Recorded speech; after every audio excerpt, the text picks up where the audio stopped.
तो दोस्तों आज जिन स्मॉल कैप शेयर्स पे बात करने वाला हूं, अगर उसमें इन्वेस्ट कर रहे हो गलती से जल्दी निकलने के बारे में सोचना। जितना जल्दी जल्दी इनसे निकलोगे उतना जल्दी बच पाओगे, उतनी जल्दी वेल्थ डिस्ट्रॉय होने से बचेगी। अब इन चार म्यूचुअल फंड्स की खासियत क्या है?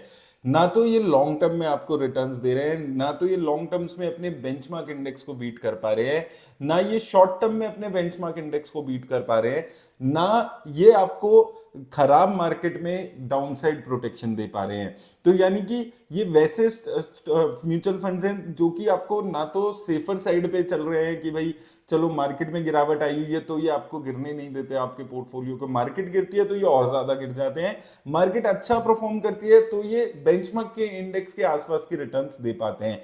तो ऐसे म्यूचुअल फंड से आपको हमेशा बच के रहना है, जो कि ना तो आपको डाउनसाइड प्रोटेक्शन देते हो खराब मार्केट में, और ना ही अच्छी मार्केट में आपको एक एक्स्ट्रा रिटर्न्स जनरेट करके देते हो। क्योंकि अगर कोई म्यूचुअल फंड आपका दोनों ही पर्पस सॉल्व नहीं कर पा रहा, दोनों में से एक भी पर्पस सॉल्व नहीं कर पा रहा है, तो आपको ऐसे म्यूचुअल फंड्स को पोर्टफोलियो में रखने की जरूरत नहीं है।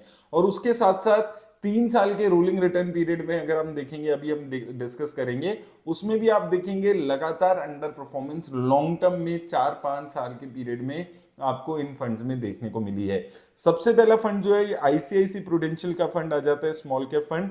यहां पर आप अगर देखेंगे ये फंड लगातार डाउनसाइड आपको दिखाते हुए चल रहा है, और लगातार ये फंड अपने जो बेंचमार्क इंडेक्स है उसको बीट नहीं कर पा रहा है। यहां पर अगर आप देखेंगे 2019 से हमने लिया, यहां पर कुछ टाइम तक ये फंड अपने बेंचमार्क इंडेक्स को बीट कर पा रहा था 2020 तक। 2020 नवंबर से लेके 2023 के बाद से लगातार आप देखेंगे इस फंड का डाउनफॉल चलते हुए नजर आया है, और एक वन साइडेड गिरावट इस फंड में आपको देखने को मिली है। और जो गैप है इस फंड का और बेंचमार्क इंडेक्स की रिटर्न्स का, वो 4% से ज्यादा का यहां पर हो चुका है आईसीआईसी। अब साथ में कॉम्बिनेशन आप दूसरा देखिए कि अभी रीसेंट टाइम्स में जबकि मार्केट में खराब टाइम चल रहा है, ऐसे में भी ये आपके पोर्टफोलियो को डिफेंड नहीं कर पाया है।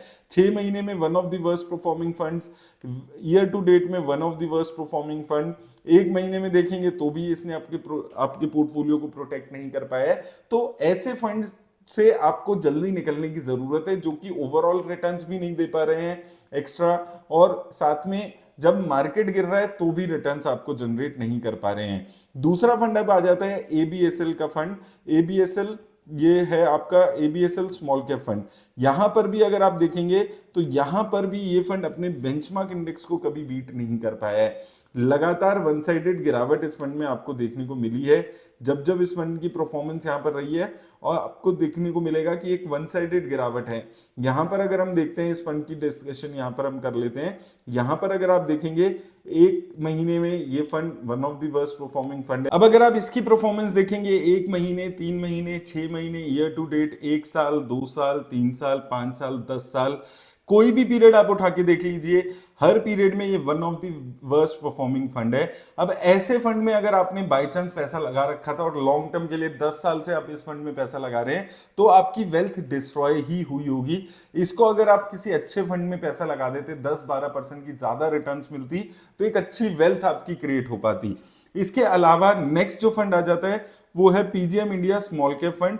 इसकी अगर हम बेंचमार्क से रिटर्न्स को कंपेयर करते हैं, यहां पर 2021 से ये फंड शुरू हुआ है। जब से ये फंड शुरू हुआ है अपने बेंचमार्क इंडेक्स को किसी फेज में ये बीट ही नहीं कर पाया है।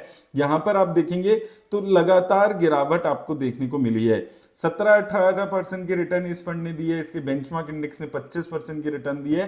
तो जो गैप भी है वो 8-7-8% तक का गैप पहुंच जाता है, और लगातार ये गैप बना हुआ है। एक टाइम था जब 9% तक का गैप आ गया था, देन अगेन 8%, 9%, 10%। गैप भी ऐसा नहीं है कि 1-आधे% का गैप है, थोड़ा बेंचमार्क इंडेक्स के आसपास के रिटर्न्स है, ऐसा भी कुछ ऐसे इस फंड में देखने को नहीं मिला है। जब से ये फंड लॉन्च हुआ है वन साइडेड डाउनफॉल इस फंड में आपको देखने को मिला है।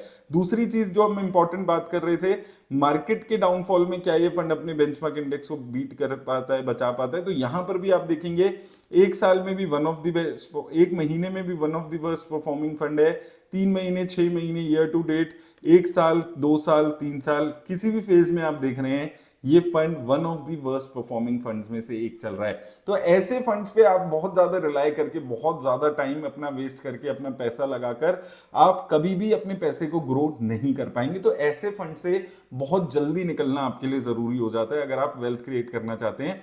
लास्ट फंड जो आज हम डिस्कस कर रहे हैं वो है Sundaram small cap finance small cap fund. यहां पर अगर आप देखेंगे, इस फंड में भी आपको देखने को मिलेगा कि जब ये अपने बेंचमार्क को बीट भी कर रहा था, जब इस फंड का अच्छा वक्त चल रहा था, तो भी अपने बेंचमार्क को 1-1.5% से बीट कर पा रहा था। उसके बाद वक्त खराब होते होते आज ये फंड अपने बेंचमार्क जैसी रिटर्न्स या उससे खराब रिटर्न्स यहां पर दिखाते हुए नजर आ रहा है। तो यहां पर भी आप देखेंगे एक अच्छा खासा फेज है, एक अच्छे खासे फेज के ऊपर हम ये एनालिसिस कर रहे हैं जिसमें ये फंड बहुत एक्सेप्शनल रिटर्न्स भी नहीं दे पा रहा है, ना ही खराब रिटर्न्स दे पा रहा है। तो ऐसे फंड से बेटर है कि आप इंडेक्स फंड में ही पैसा अपना इन्वेस्ट कर लीजिए। तो यहां पर अगर हम देखते हैं, इस फंड को लगभग 3400 करोड़ की market cap asset under management है। यहां पर भी आप देखेंगे एक महीने में भी ये पिछले आपके प्रोटेक्ट नहीं कर पाए आपकी वेल्थ को। ईयर टू डेट में भी आपका काफी खराब फंड था, 1 साल, 2 साल, 3 साल, यहां पर भी आपको देखने को मिलेगा बहुत ही खराब रिटर्न्स देने वाले ये फंड्स यहां पर रहे हैं। और ये आपको अपना सीखना बहुत ज्यादा जरूरी हो जाता है कि कब आपको फंड से निकलना है।